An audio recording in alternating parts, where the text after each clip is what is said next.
பெங்களூருவை சேர்ந்த நபர் ஒருவர் 50 கோடி ரூபாய் கொடுத்து நாய்க்குட்டி ஒன்றை வாங்கியுள்ளார்.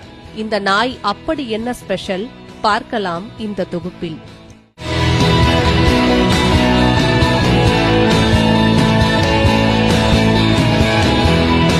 உலகிலேயே விலை உயர்ந்த நாயை வாங்கியிருக்கிறார் இந்திய நாய் வளர்ப்போர் சங்கத்தின் தலைவர் சதீஷ்.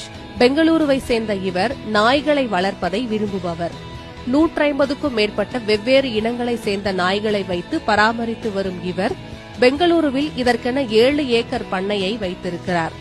நாய்களை பராமரிக்க 6 பணியாளர்கள் இருக்கின்றனர். நாய்களை பார்க்க வருபவர்களிடம் கட்டணம் வசூலித்து வருகிறார். இந்த நிலையில்தான் உலகின் மிக விலை உயர்ந்த உல்ஃப் டாக் விற்பனைக்கு வந்தது. அந்த நாயை $5.7 மில்லியன், அதாவது தோராயமாக இந்திய ரூபாய் மதிப்பின்படி 50 கோடிக்கு மேல் கொடுத்து வாங்கியிருக்கிறார். ஒரு சர்வதேச பத்திரிகையின் தரவுப்படி